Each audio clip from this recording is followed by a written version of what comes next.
80 शब्द प्रति minute dictation start करते हैं 5 सेकेंड बाद।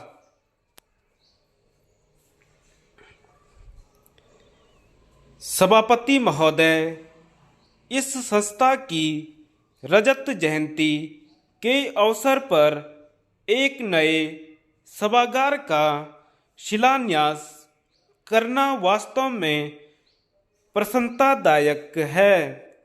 शिलान्यास का कार्य अब बहुत आसान हो गया है, क्योंकि हमें बस एक बटन दबाना पड़ता है और किसी प्रस्तर खंड तक आने जाने का भी कष्ट नहीं उठाना पड़ता।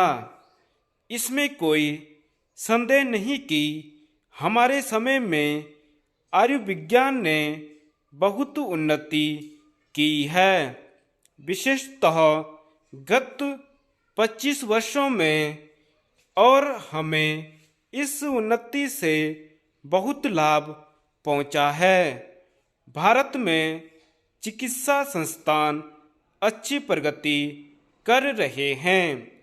हमारे यहाँ ऐसे डॉक्टर और नर्सें तैयार हो रही हैं जिनकी तुलना दुनिया के किसी भी ऐसे देश के डॉक्टरों और नर्सें से की जा सकती है, जहां चिकित्सा विज्ञान बहुत विकसित है।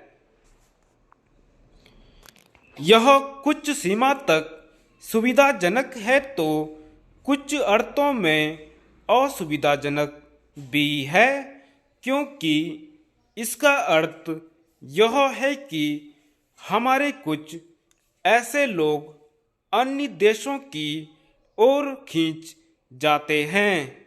अगर वे थोड़े समय के लिए किसी विकासशील देश को मदद देने के लिए जाते हैं और भारत को विदेशी मुद्रा भेजते हैं तो यह अच्छी बात है।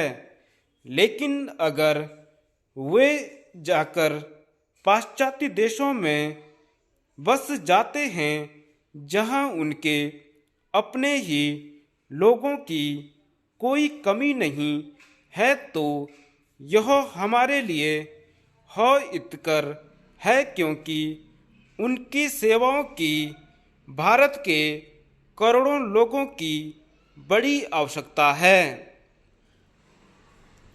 एक अन्य समस्या यह है कि आयुर्विज्ञान जितना ही उन्नत तथा सूक्ष्म होता जाता है और अधिक संख्या में लोग जटिल विशेषताओं की ओर आकर्षित होते जाते हैं, और ऐसे लोग आमतौर पर सामान्य चिकित्सा या उन सामान्य रोगों के उपचार को हे समझने लगते हैं जिन्हें अपेक्षाकृत गरीब तथा बहुसंख्यक लोगों में पाया जाता है।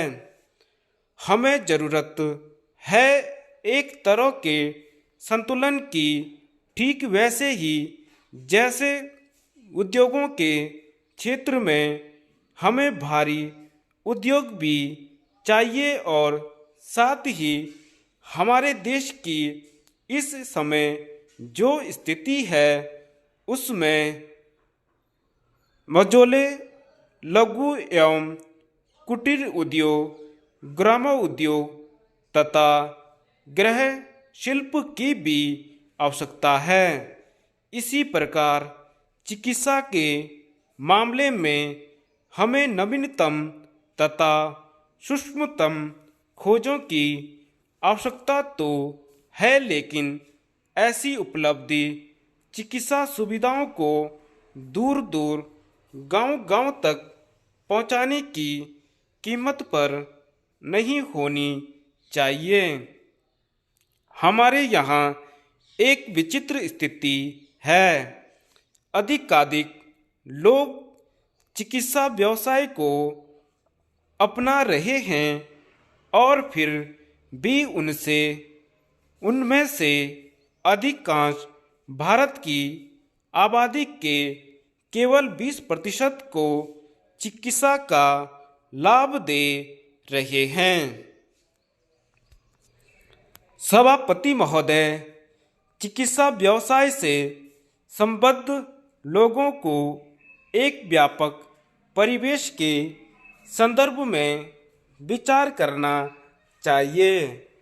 केवल नई दवाइयों की खोज, अन्य देशों से नई जानकारी उपलब्ध करना और हमारे देश में प्राचीन काल में जो कुछ था तथा आज भी जो कुछ है उसके बारे में अनुसंधान करना ही पर्याप्त नहीं है। उन्हें साथ ही यह भी कोशिश करनी चाहिए कि पद्धति चाहे वह नई हो या पुरानी, पूरे देश के काम आ सके। आज हमारा प्रमुख काम है लोगों के जीवन स्तर को ऊंचा उठाना और यह काम निचली सतह से शुरू करना होगा। यह काम हमें सेवा भाव से और इस चेतना के साथ आरंभ करना होगा कि रोगों से बचाव का आधार सफाई है। सड़कों और रेलों की सफाई, वाहनों की सफाई, बाग बगीचों की सफाई, ये कुछ चीज़ें इतनी सामान्य हैं और इसीलिए मन इनकी आसानी से उपेक्षा कर देता है, जिससे इनकी ओर ध्यान नहीं दिया जाता। लेकिन आप सबने शायद वह कहानी सुनी होगी जिसमें कहा जाता है कि घोड़े की नाल की कमी पड़ जाने से युद्ध में पराजय हुई। जीवन में भी अक्सर यही होता है। छोटी छोटी चीज़ों का जिनकी ओर ध्यान देने की हमें कोई ज़रूरत महसूस नहीं होती, उतना ही महत्व है जितना अधिक मुश्किल और जटिल चीज़ों का। चिकित्सा व्यवसाय के बारे में हम तभी कह सकते हैं कि उसने भारतीय जनता की अपेक्षित सेवा की है जब वह अपने ज्ञान का समन्वय इस इच्छा के साथ कर सके कि वह सभी उपलब्ध जानकारी और विधियों को जनता की सेवा में लगा देना चाहेगा। लेकिन अगर हमारे यहाँ ऐसी बीमारियाँ मौजूद हैं जो तूफान की तेजी से चारों ओर फैल रही हैं तथा हजारों लाखों लोगों के स्वास्थ्य को चौपट कर रही हैं, तो हजारों आयुर्विज्ञान संस्थानों या नए से नए उपकरणों अथवा बढ़िया से बढ़िया शल्य चिकित्सा से क्या फायदा होने वाला है। हमने कुछ बीमारियों पर काबू पा लिया है, जैसे चेचक पर।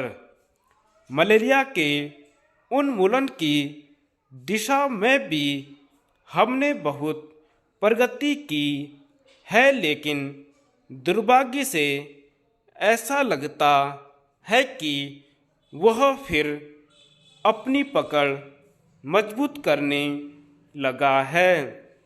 अन्य कई बीमारियों पर भी नियंत्रण पाने की कोशिश की जा रही है, लेकिन इसके लिए डॉक्टरों तथा चिकित्सकों को लगातार सतर्क रहना होगा और लोगों को यह बताते जाना होगा कि वे स्वयं अपनी देखभाल किस प्रकार करें। धन्यवाद।